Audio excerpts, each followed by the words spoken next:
Reka bentuk mekatronik. Apa maksud reka bentuk mekatronik?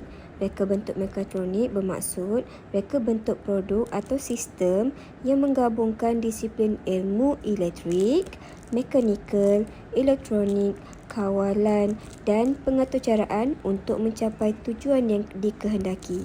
Kenapa mekatronik? Mekatronik terhasil daripada gabungan dua perkataan, iaitu meka daripada perkataan mekanikal dan tronik daripada perkataan elektronik. Nak info lagi tak? Okey, untuk pengetahuan awak semua, sekarang kita sudah berada pada revolusi industri 4.0, bermula dengan revolusi industri 1.0, bermula dengan penggunaan reka bentuk mekanikal bagi menggantikan tenaga manusia untuk menghasilkan suatu produk. Kemudian revolusi 2.0 atau revolusi 2.0 bermula dengan penemuan tenaga elektrik yang membolehkan produk dihasilkan dalam kuantiti lebih besar dan cepat, macam kilang-kilang tu lah. Okey, kemudian revolusi 3.0 bermula dengan penggunaan meluas reka bentuk elektronik dan seterusnya penggabungan reka bentuk bagi menghasilkan reka bentuk mekatronik. Dan sekarang ni ialah revolusi industri 4.0, revolusi industri 4.0 melibatkan penggabungan reka bentuk mekatronik bersama internet benda, data raya dan perkomputeran awan bagi membentuk sistem pengeluaran pintar, macam contohnya kereta-kereta. Ramai bapa-bapa awak, ibu-ibu awak sekarang yang pakai Merc, yang pakai BMW, pakai Mazda, pakai sekarang kereta Proton X50, Proton X70 juga menggunakan sistem pengeluaran pintar. Jadi awak kena bersyukur sebab awak lahir pada revolusi industri 4.0, iaitu revolusi yang merupakan kemajuan sistem industri yang berkembang dengan lebih hebat menerusi konsep cyber fizikal. Kenapa konsep cyber fizikal? Kerana ia mengawal dan mengurus operasi industri dengan pakai sistem mekatronik, internet benda, data raya, pengkomputeran awam dan kecerdasan buatan, ataupun kita bagi dalam bahasa Jawanya artificial intelligence. Tapi macam mana nak jadi revolusi 4.0?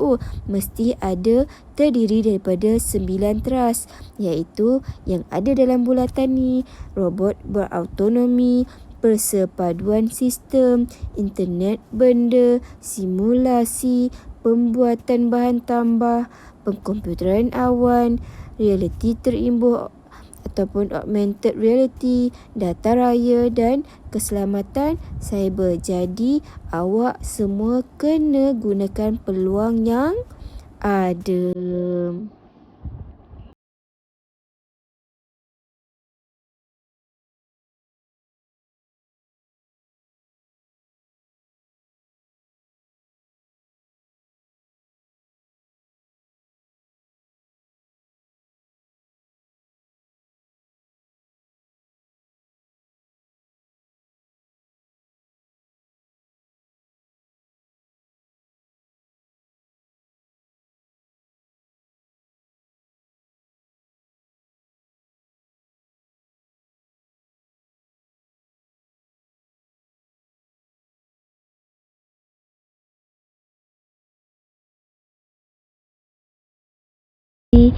Mekatronik kan. Okey, kita dah tahu bila sebut saja mekatronik mesti kena ada 4 elemen utama, iaitu sistem elektrik, sistem mekanikal, sistem elektronik, sistem kawalan dan pengaturcaraan. Sebab apa? Sebab definisi mekatronik tadi ialah produk atau sistem yang menggabungkan semua bidang ilmu elektrik, mekanikal, elektronik, kawalan dan pengaturcaraan. Mesti kena ada kesemua-semua tu. Okey, kemudian sistem elektrik, masih ingat tak apa yang kamu dah belajar semasa tingkatan 2? Elektrik, Sistem elektrik merujuk kepada sistem yang menggunakan arus elektrik, sama ada arus terus atau arus ulang alik sebagai sumber bekalan kuasa. Mesti kena ada sumber bekalan kuasa. Bila kita katakan ada je sumber bekalan kuasa, senang awak tengok ada bateri, ada penggunaan elektrik, awak tahu itu mesti merupakan salah satu elemen sistem elektrik. Kemudian sistem mekanikal. Sistem mekanikal ada beberapa komponen yang awak belajar. Beberapa komponen yang menyebabkan dia menjadi sistem mekanikal. Contohnya ada komponen tali sawat, takal, gear rak dan pinan, dan apa lagi? Gear, motor, dan bagai-bagai dan sebagainya. Kemudian sistem elektronik. Sistem elektronik merupakan susunan dan sambungan fizikal komponen elektronik dalam 1 liter. Dalam 1 liter, saya ulang sekali lagi, dalam 1 liter. Dalam 1 liter tu ada perintang ke, ada diode, ada papan, ada litar Swiss dan macam-macam. Kalau awak tengok dalam buku teks tu, ada contoh-contohnya. Menggunakan litar elektronik, itu kita panggil sebagai sistem elektronik. Kemudian sistem kawalan dan pengaturcaraan. Okey, ini malangnya semasa tingkatan 2 awak tidak diberi pendedahan yang lebih mendalam mengenai topik sistem tajuk elektronik, sebab kita ada kekangan, kita ada masalah bencana COVID.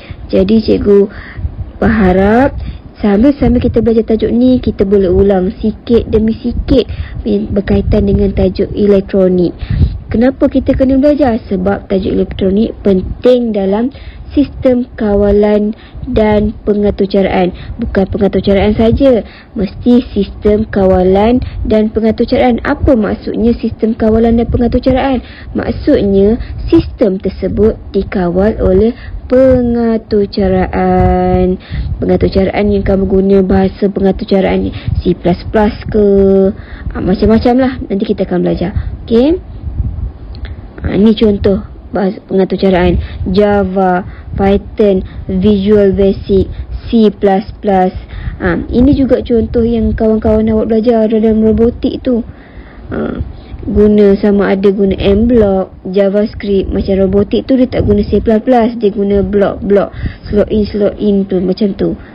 Okey, nanti kita akan belajar lebih detail. Jangan risau.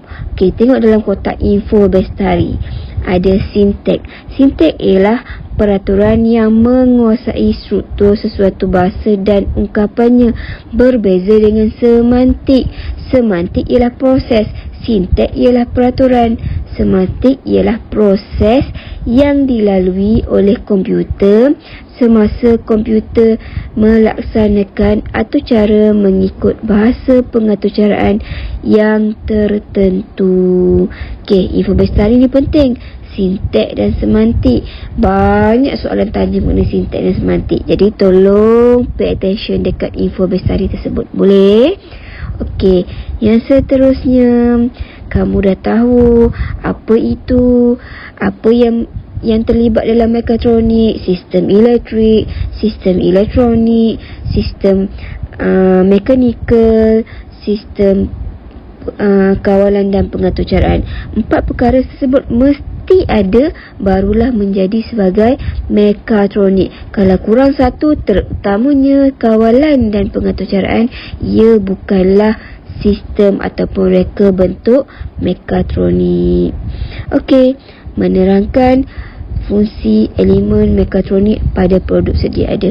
Bila awak dah faham apa itu reka bentuk mekatronik, awak kena tahu, awak kena pandai nak terangkan fungsi elemen mekatronik pada produk sedia ada. Apa maksud fungsi elemen mekatronik?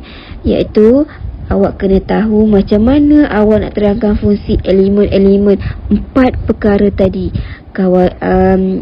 Elemen elektrik, elemen elektronik, elemen mekatronik dan kawalan dan pengaturcaraan. Awak kena terangkan fungsi elemen-elemen tersebut dalam produk-produk yang sedia ada. Contoh dalam buku teks ni cerita mengenai kereta kawalan jauh, pintu gelasa automatik, mesin basuh automatik. Ini ialah contoh-contoh bahan produk mekatronik yang ada pada masa sekarang ni. Okey, kereta kawalan jauh. Kenapa kita panggil dia sebagai contoh produk mekatronik? Sebab dalam kereta kawalan jauh ada sistem mekanikal. Tengok, ada penggunaan gear. Gear berfungsi untuk apa? Awak kena terangkan segi fungsi sistem mekanikal tu. Fungsi dia, gear berfungsi untuk mengurangkan atau meningkatkan hal laju dan menambah daya kilas. Kemudian sistem elektroniknya. Sistem elektronik fungsinya apa dalam kereta kawalan jauh? Untuk menerima dan menukarkan isyarat input dari alat kawalan jauh kepada isyarat elektrik bagi memacu motor AT. Kemudian apa itu sistem elektrik dalam kereta kawalan jauh? Ada penggunaan bateri sebagai sumber tenaga elektrik. Kemudian yang paling penting, sistem kawalan dan pengaturcaraan. Siapa yang kawal kereta kawalan jauh awak ni? Terdiri daripada makro pengawal dan sistem kawalan yang diatur cara. Berfungsi untuk mengawal hal laju dan arah putaran motor AT. Diatur cara dengan cara apa? Terpulanglah C++ ke Python ke Java ke Audio Block ke Magnet Code ke, terpulanglah. Okey, contoh yang seterusnya ialah pintu gelasa automatik. Pintu gelasa automatik yang sering anda temui di pasar raya juga merupakan produk mekatronik. Selalu tengok dekat mana? Dekat Sandor Pyramid ada, dekat Maidin ada, dekat OU ada. Kenapa? Ia merupakan produk mekatronik kerana ada 4 perkara. Ada sistem mekanikalnya. Apa fungsi sistem mekanikal dalam pintu gelasa automatik?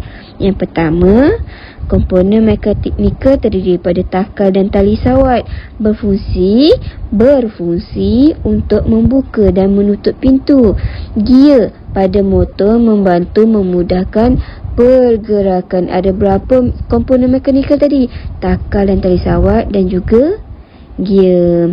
Kemudian sistem elektronik. Komponen elektronik disatukan di dalam litar pemacu motor, penderia gerakan, mengesan sebarang pergerakan dan memberikan isyarat kepada sistem kawalan. Litar pemacu motor, penderia gerakan. Sistem elektronik, sistem elektrik terdiri daripada motor AT dan pengubah transformer. Biasa kita panggil transformer.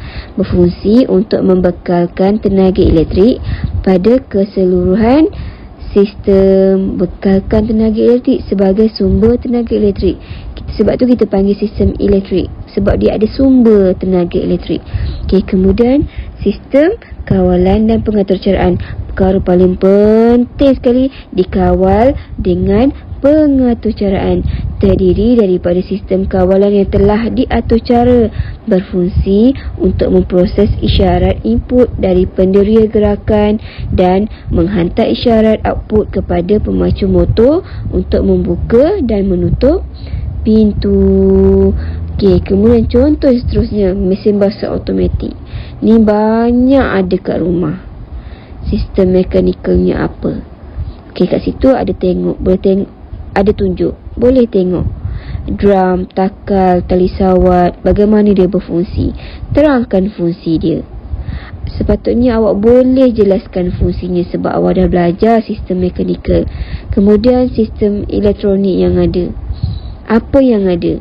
Penggunaan diod, penggunaan kapasitor.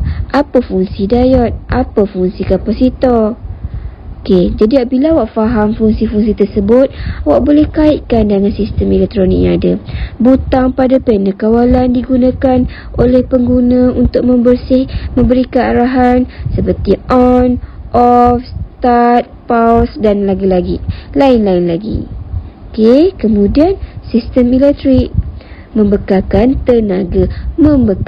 tenaga elektrik kepada sistem kawalan motor dan motor AU. Dan akhir sekali, sistem kawalan dan pengaturcaraan. Mikropengawal diatur cara untuk menghasilkan tindakan kawalan terhadap sistem elektrik, sistem elektronik dan sistem mekanikal dalam mesin basuh automatik. Okey, awak dah faham setakat ni? Bila awak faham ataupun awak boleh faham lagi, kemudian awak cuba cari lagi contoh, awak cuba jelaskan lagi dan awak cuba kaitkan dengan kehidupan seharian awak. Tugasan awak, nanti saya akan bagi tahu tugasan, saya akan terangkan dalam bentuk ayat. Okey?